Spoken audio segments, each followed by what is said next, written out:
Bom, vamos à discussão que interessa. E para isso é que aqui estamos. A Comissão de Economia fez uma análise do setor empresarial da região. Nós fizemos uma análise de 58 empresas e com mais detalhe, com os dados que eram disponibilizados, nós analisamos 37 empresas. Essas 37 empresas foram analisadas tendo como base os seus relatórios e as suas contas, tendo como base o relatório de Inspeção-Geral de Finanças e tendo como base o relatório do Tribunal de Contas.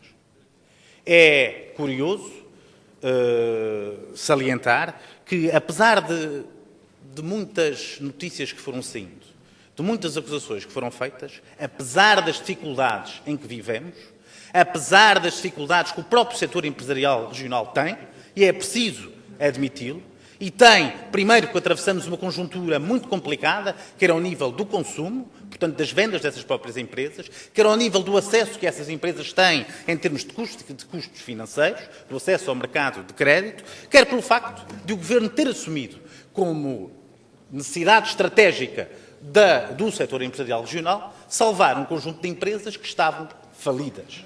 E quando se tentam salvar empresas que estão falidas, obviamente, nós importamos o prejuízo que essas empresas trazem exatamente para a região. Mas é de ressalvar que quando o Governo fez uma intervenção em empresas, como sejam a Sinaga, como sejam a Fábrica de Santa Catarina, o facto é que o Governo dos Açores salvou centenas e centenas de postos de trabalho. Portanto, a ação do setor público e empresarial deve ser contextualizada exatamente tendo em conta os objetivos estratégicos do Governo. Apesar destas dificuldades, nós tivemos uma melhoria dos resultados das empresas, da generalidade das empresas públicas, que apesar de negativos, conseguimos diminuir o prejuízo que essas empresas tiveram. O seu resultado operacional em 2011 melhorou em cerca de 44%. E também acredito que em 2012 aconteça o mesmo. Houve também um aumento, apesar da dificuldade dos seus custos, do seu volume de negócios. Este volume de negócios aumentou em cerca de 7,95%. Apesar de termos aumentado pouco o custo com pessoal, portanto, e muitos dos casos tendo a ver com a necessidade que nós tivemos de apostar em contratação de mais pessoas para que algumas empresas que necessitam de muita mão de obra pudessem dar resposta à procura no mercado, nós conseguimos uma redução em cerca de 10%. Se é certo e se é honesto da nossa parte dizer que parte dessa redução de custos advém de algumas medidas que obrigaram a cortar no salário dos trabalhadores, também é verdade que nessa redução de custos houve um trabalho da parte destas mesmas empresas de conseguir aumentar a produtividade e, com isso, conseguir reduzir os custos com o pessoal. Também é verdade que a Comissão de Economia teve este cuidado de analisar a dívida destas mesmas empresas. A dívida do SPER é uma dívida que dá preocupações, obviamente, ao Partido Socialista e ao Governo, mas é uma dívida que, na nossa opinião, é gerível. E quando nós analisamos as empresas públicas, obviamente, essa dívida deve ser contextualizada exatamente tendo em conta estas mesmas empresas, porque uma dívida na SATA está, obviamente, avalizada exatamente pelos seus ativos.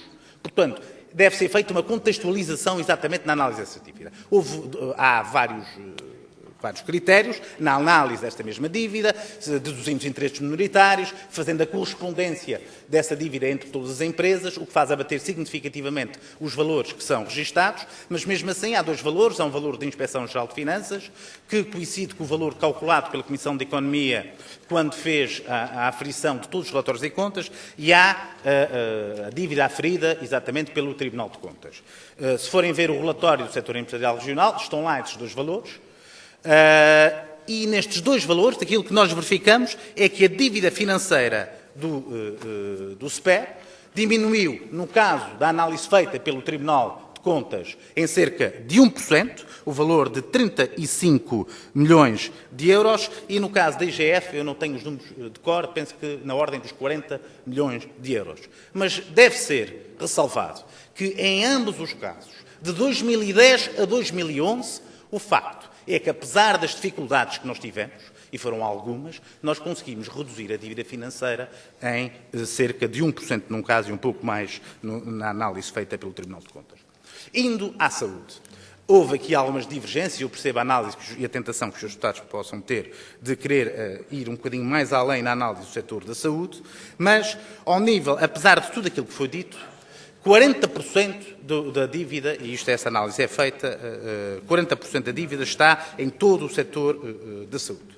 Mas também é verdade que o valor do endividamento na saúde diminuiu de 2010 para 2011. No valor de 37 milhões de euros. São dados do Tribunal de Contas e são dados do relatório da Comissão de Economia. Mesmo naquilo que são a dívida avalizada, os avalos que são dados pelo Governo, o teto máximo que foi autorizado por toda esta Assembleia para concessão de avalos ao setor empresarial não foi utilizado na sua plenitude. Ou seja, com a boa gestão que nós conseguimos ter, apesar das dificuldades, e é preciso ser sério nesta análise, há dificuldades. Agora, nós conseguimos, apesar dessas dificuldades, melhorar relativamente ao ano anterior a gestão do setor público empresarial.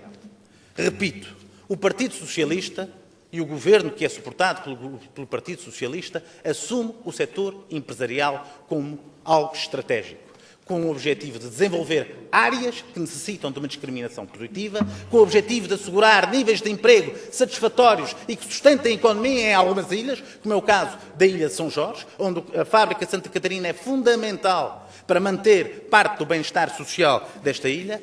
O setor empresarial deve ser assumido neste sentido, como um instrumento estratégico de apoio à economia. Nós sabemos que o setor empresarial regional atravessa, obviamente, dificuldades de conjuntura, mas podem estar certos que o desejo e o trabalho do Partido Socialista e deste Governo vai continuar a ser de conseguir melhorar a eficiência do serviço do setor público empresarial e, sobretudo, melhorar o serviço que este presta à população.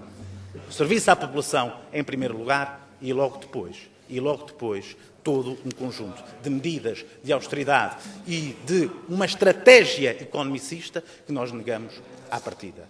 Acima de tudo, serviço público, é para isso que o setor público empresarial serve. Muito obrigado. Obrigada, Sr. Deputado. Tem agora a palavra o Sr. Deputado.